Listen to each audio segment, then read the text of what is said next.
It'd be huge. Yeah. It might be the upset of the year.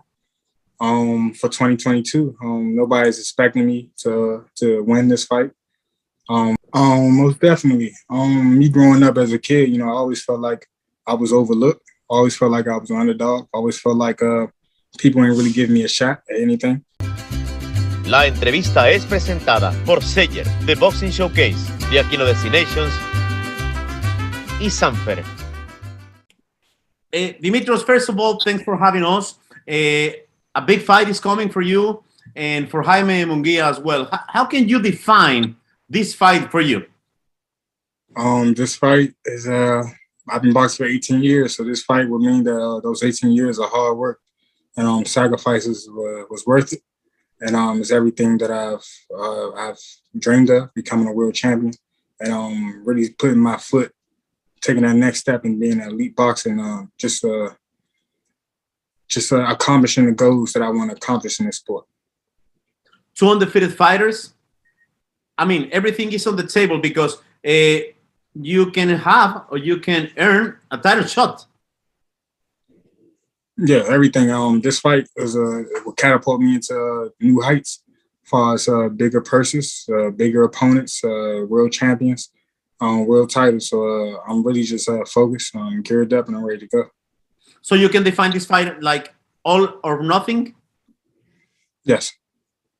And how is the feeling to fight against a Mexican? Because I know you respect the Mexican style. Jaime respect your style as well. But how can you define to fight against a Mexican warrior? Fighting Mexican warrior, you gotta come to the ring with your cojones. You gotta come there and be ready, ready to fight. That's what they do. They coming forward. They throwing a lot of punches. They passionate. They're hard working. I'm really just going to bring everything I have with me into this fight. I'm not taking nothing lightly. This training camp has been going good. I figure February 19th is just two warriors going in there, and the best man will come out victorious. Definitely. You are training in USA, as I understand. Jaime is training down there in El Centro Ceremonial Otomí. But what can you tell about your training camp and your dreams as well? Training camp has been pushing. Coaches, teammates, everybody's just been pushing myself. I understand the significance of this opportunity. And just the magnitude of me winning this fight against Jaime in Tijuana, Mexico, can open up so many doors for me. So just keeping that in mind as I go through this training camp, it's extra motivation. And fighting in Tijuana, Mexico, I fought overseas before as an amateur. USA World Games and World Games and what else? Youth World Games and stuff like that. I've been overseas playing enough time, so. I kind of know what to expect. Haven't been to Tijuana, but I know the Mexican fans are very passionate. They love their fight, they love their boxing, and they're going to be there and they're going to give me everything they got. So I'm just ready. Looking forward to being there and looking forward to putting on a show. You fought one time in Canada, but now you're going to fight in Tijuana, like you mentioned. But it's not only about to beat Jaime. He had already 38 victories, 30 knockouts. But could you imagine how big could be a victory against Jaime, but especially in Tijuana, where Jaime born? Yeah, it'd be huge. It might be the upset of the year. For 2022. Nobody's expecting me to win this fight.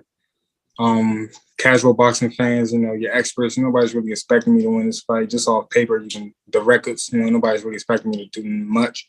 But I'm hungry.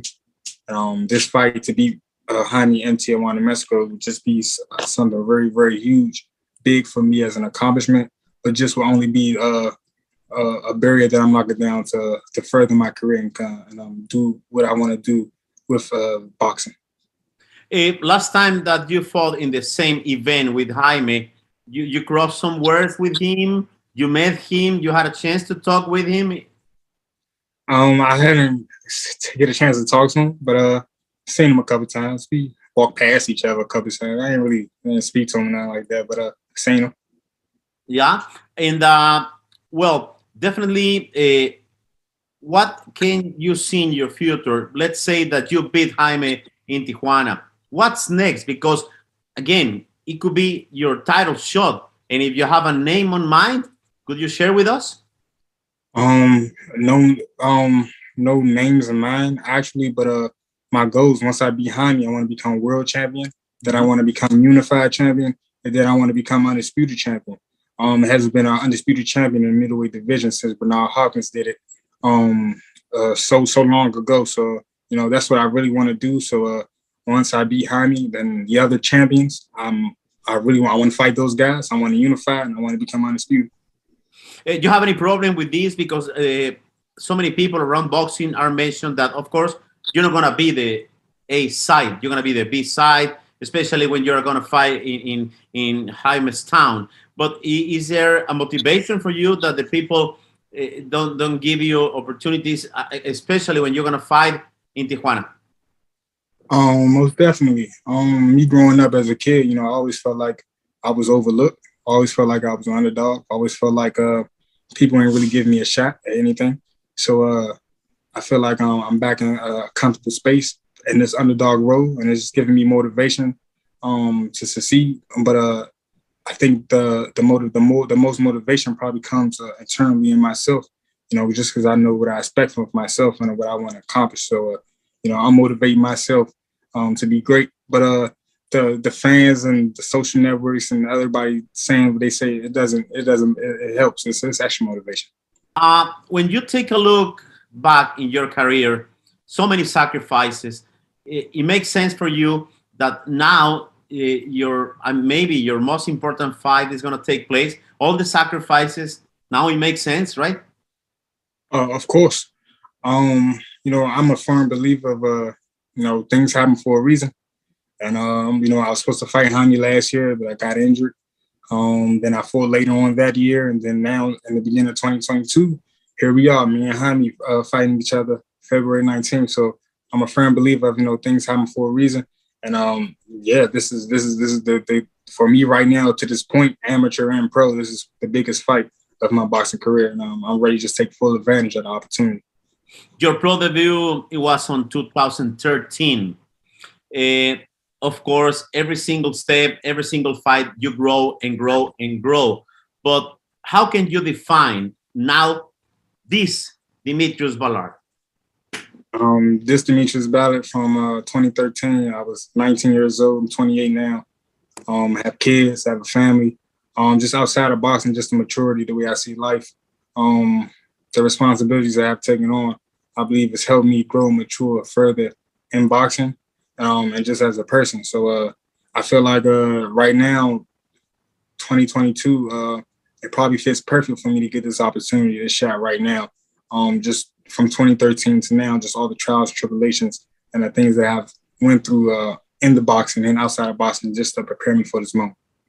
Two more questions, very quick, please. You have any favorite team in NFL? Because my Dallas Cowboys already lost. So I'm following Kansas City Chiefs. Kansas City Chiefs. Well, my favorite team is the Washington football team. I know we terrible. We terrible. I know we terrible. But right now I'm watching, I guess right now the team that I'm watching now, you said Kansas City Chiefs. Probably Cincinnati. I like Cincinnati. I like Joe Burrow, and I like what they're doing. So if I'm a pull for somebody, nobody expects the Cincinnati Bengals to win, so I'm pulling for the Cincinnati Bengals. There you go. Finally, please. This answer maybe sounds a little stupid from my side, but it's not. Why I have to watch your fight? And this question is not from me. It's from all the Mexican people, all the people in USA. Why we need to watch your fight? You guys need to watch my fight February 19th, because in Tijuana, Mexico, there will be a new WBO Intercontinental Champion. Crowns and hand will be raised and history will be made. Well, Demetrius Ballard, thank you very much for the time. See you in Tijuana. And after the fight, I can invite you some tacos if you want it. Oh, most definitely. We need him to go. Thank you very much. Thank you. La entrevista fue presentada por SEYER, The Boxing Showcase, de Aquino Destinations y Sanfer.